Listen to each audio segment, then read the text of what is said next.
Welcome to the Black Franchise Nation. We're here at the KTSU studios preparing for our interview. So, we're coming to a location near you. So, Jennifer, what do you have to Yes, and we're add? bringing Waffles and Creamz to you along with the Franchise Nation. And I'm excited to share our story. That's BLACQUE, the Black Franchise Nation. Mind your business. So we have that red velvet waffle that is garnished with the white chocolate and the dark chocolate. We have a lemon waffle that takes the part of the lemon and the lemon peel to put inside the waffle. And every bite, you'll get a taste of that lemon.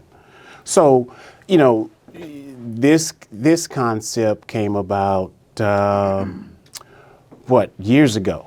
Part of my family. My grandfather was a restaurateur. My mother was a restaurateur from Louisiana, and so now I'm holding the mantle and passing it on to my oldest son, who has a restaurant as well. So going He has a from waffles and cream, or is not yes? yet, it's he's- something else. Okay, but he is going to follow in the path of his parents. He has thus far. Okay. Yeah, and that's really exciting to see your own flesh and blood go into the Army like I have, be able to do construction like I have. So restaurants and real estate has been our mantra. They call me Miss G. Wait a minute. There we go. What's the number on that? It's Mike 4. No, I'm sorry. 5. No, that doesn't work. Give her that one. Okay. There we go. Good morning, everyone, and it's a pleasure to be here. And I'm Miss Jennifer.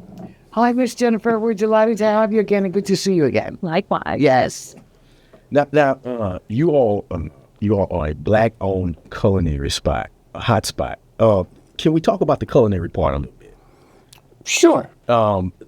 Talk about what goes into, from a culinary perspective, being able to do this type of food, because you would look at it and think, well, it's just I want waffles. to know who does. It's basically who does the cooking.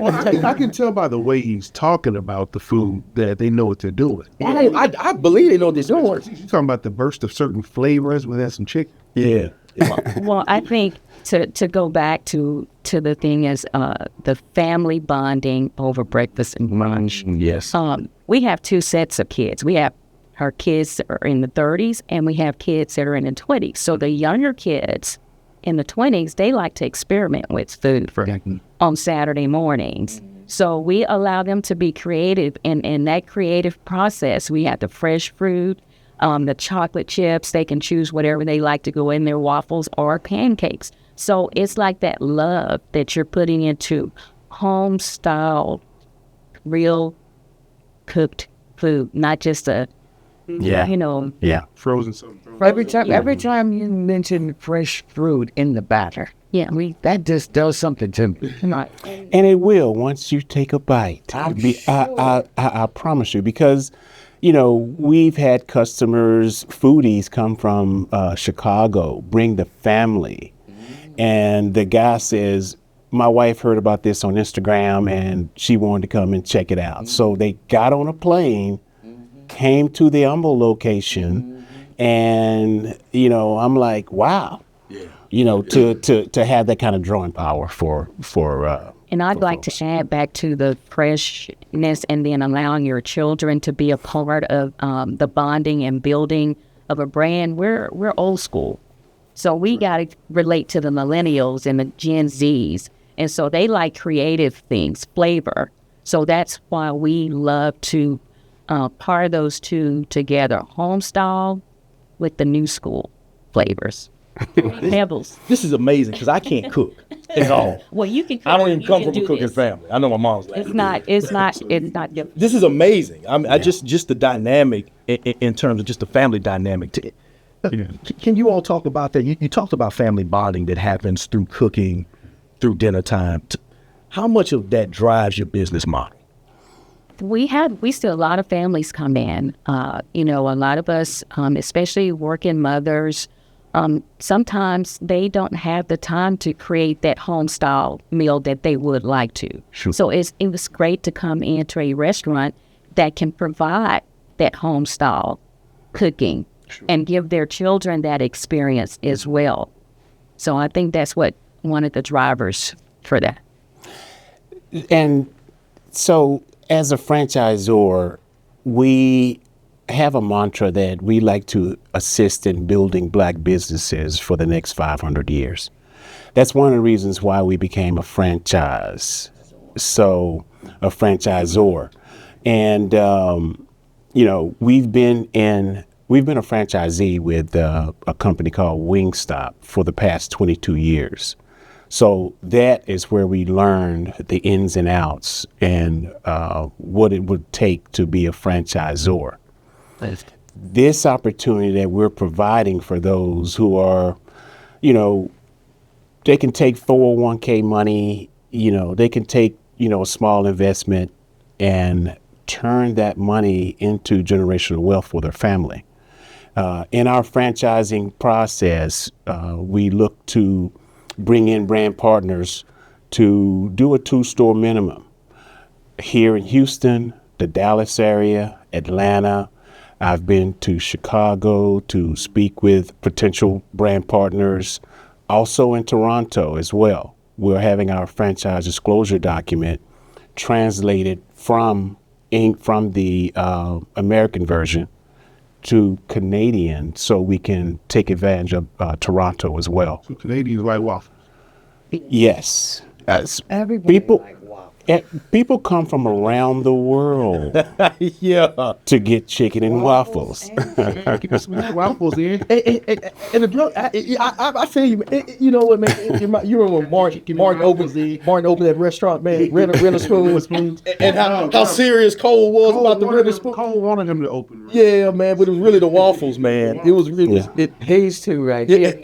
So, Mr. Davis, I'd like for you to talk a little bit more about the franchise process. And I know you said it was a 22-year journey for you all to kind of get there, but talk about that, because so many times you hear young entrepreneurs, especially in the restaurant business, talk about opening up a spot, but they don't know the business of being a restaurateur. Talk about that, because it's a whole nuanced business unto itself. Yeah, that is critical to the life of your business. Sure. Understanding The key performance indicators that you have to keep in line on an hourly basis, not just day to day. You have to get down to that hour to ensure that you have the proper staffing, the right labor hours according to your sales, the sales in general, the inventory. Making sure inventory is taken care of. And of course, your human resources pieces to where, you got the right staff that provide the best customer service possible. Yeah. And, when we started out as a franchisee, it took us 10 years to get our second and third locations, because we went in not understanding those business dynamics. There was no one there to teach us, even though I'm a third generation restaurant owner. And that's a very strong statement, man, because you're coming from a lineage of restaurateurs, and you still said there were things you were learning. Talk about that. So from technologies, from the way you talk to your parents, the way you talk to your grandparents, a lot of times, they're just in it to get by. Right. And the replication piece is critical as well, because you have royalties in the music business. You have royalties in other businesses and in real estate. The area that we're lacking is in the restaurant business to create royalties. Those, when you have a franchise, when you own that franchise, you want those royalties. You want that money coming in like everybody else. A lot of folks who are in those other restaurant companies, they're working for somebody else. but you want to own your masters, if you will. Ooh, stay with us. We got to do this right quick and we'll be right back. Everybody's not going to be a major athlete. Everybody's not going to be, like Mr. and Mrs. Carter.